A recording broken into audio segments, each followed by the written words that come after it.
Hello friends, our today's topic of discussion is concept of spread spectrum. The objectives are to understand the concept of spread spectrum technique and to discuss advantages and applications of the same. We'll see first a short history. Spread spectrum communication technology was first described on paper by an actress and musician. In 1941, Hollywood actress Hedy Lamarr and pianist George Antheil described a secure radio link to control torpedoes. They received US patent. The technology was not taken seriously at that time by the US Army and was forgotten until 1980s when it became active. Since then, the technology has become increasingly popular for applications that involve radio links in hostile environments. Typical applications for the resulting short-range data transceivers include satellite positioning system, that is GPS, 3G mobile communications, wireless LAN, Bluetooth. The spread spectrum techniques also aid in the endless race between communication needs and radio frequency availability situations, where the radio spectrum is limited and is therefore an expensive resource. Now we'll see the basic concept of spread spectrum. A collective class of signaling techniques are employed before transmitting a signal to provide a secure communication known as spread spectrum modulation. The main advantage of spread spectrum communication technique is to prevent interference, whether it is intentional or unintentional. The signals modulated with these techniques are hard to interfere and cannot be jammed. An intruder with no official access is never allowed to crack them. Hence, these techniques are used for military purposes. These spread spectrum signals transmit at low power density and has a wide spread of signals. It refers to a system originally developed for military applications to provide secure communication by spreading the signal over a large frequency band. The idea behind spread spectrum is to use more bandwidth than the original message while maintaining the same signal power. A spread spectrum signal does not have a clearly distinguishable peak in the spectrum. This makes the signal more difficult to distinguish from noise and therefore more difficult to jam or intercept. In the areas such as military communication, the information has to be secured. That means an unauthorized user is not expected to access the information. Also, he should not be allowed to interfere the communication by any means. Sometimes a hostile transmitter can jam the transmission. To avoid this, the channel should be immune to any external interference. Even in non-military applications, an unintentional interference is caused by a user who is transmitting its information through a channel which is already being used. So, the main remedy for these problems is successfully solved by using a technique called spread spectrum modulation. And now we are going to discuss this only. So, we'll see the block diagram for the same. Here, the first block which is used is channel encoder. The next is modulator. For the modulator, another signal which is applied, that is through a spreading generator over here, or which is also known as a PN sequence generator. The information sequence at the input of the system is a binary information sequence. The same signal is converted at the output of the system as an output data signal. We know the use of channel encoder, modulator, demodulator, etc. In addition to these basic building block of a digital communication system, two additional blocks are used, that is PN sequence or PN pattern generators or spreading generators. One of them is connected to the modulator on the transmitter side, whereas the other is connected to the demodulator on the receiving side. Both the generators are identical to each other. Now we can see here, this is for the transmitter. Then output of the modulator, or you can say a transmitter, it is given to the channel, which is basically a spread spectrum signal. Then which is applied to a demodulator. For demodulator, again the same spreading generator we are using, which is used at the transmitter side.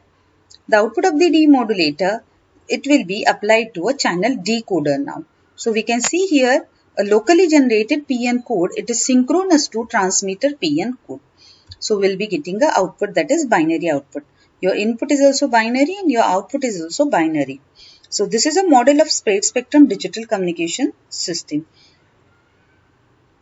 These two generators generate a pseudo-random or pseudo-noise binary sequence. It is impressed on the transmitted signal at the modulator.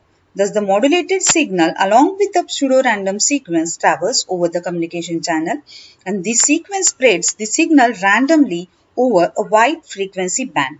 Thus, the output of the modulated signal is a spread spectrum signal. On the receiver side also, the pseudo-random sequence is removed from the received signal by the other pseudo-random generator operating at the receiver. Thus, the pseudo-random pattern generator operates in a synchronization with each other. The synchronization between these pattern generators is achieved before the beginning of signal transmission. So, this is the main block diagram of spread spectrum system. Thus, in the spread spectrum receiver, the receiver can demodulate the transmitted signal if and only if the known PN sequence has been transmitted along with the information signal.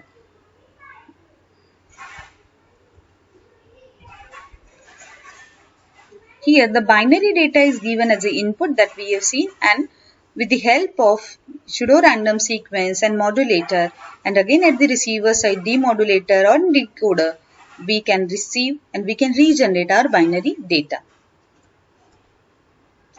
Now let's see about narrowband and spread spectrum signals. Both the narrowband and spread spectrum signals can be understood easily by observing their frequency spectrum.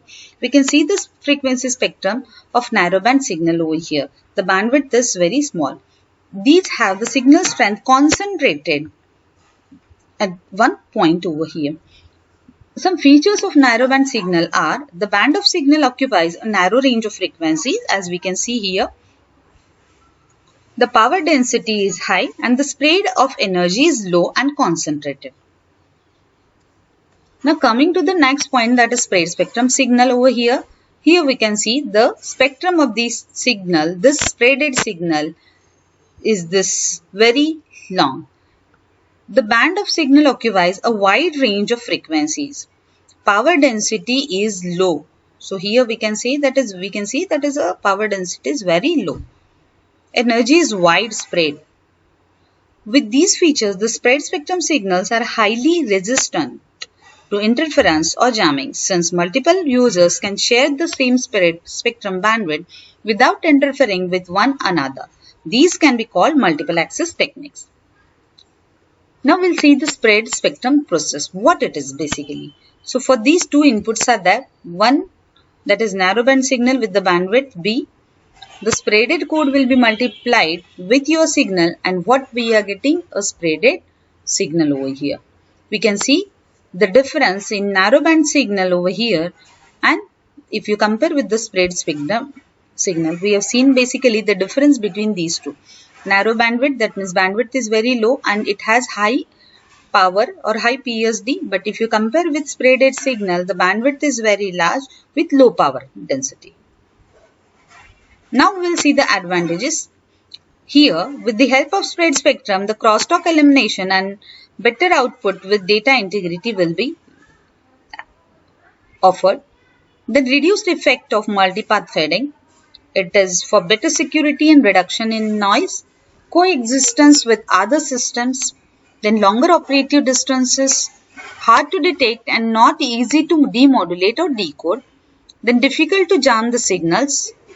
Although spread spectrum techniques were originally designed for military uses, they are now being used widely for commercial purpose also. In the beginning only we have seen, basically it was designed for the military purpose only. Now we have seen so many advantages, but there are some disadvantages of spread spectrum technique. Increased complexity of the system, then requires very large bandwidth. It needs precise synchronization between transmitter and receiver. And the applications of the spread spectrum technique, as we have seen initially only, that is the communication, military communication, then in CDMA technology and mobile communication.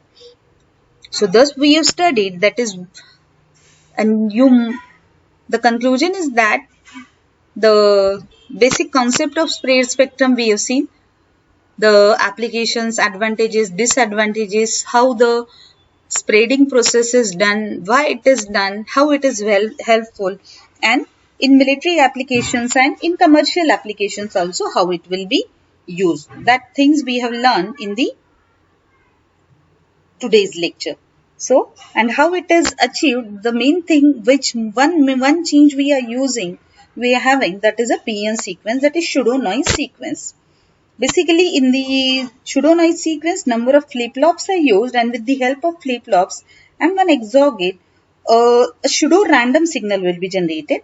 And the main thing that if you want to recover your spreaded signal back, the transmitter PN sequence and receiver PN sequence should be same. So if we are having that, the receiver which is having the same spread PN sequence which is present at the transmitter, that receiver can detect the signal. Otherwise, other receivers can receive the signal but they cannot detect the signal. So mainly the use of spread spectrum technique is for security purpose, and in military applications the most of use is there. Okay. Thank you.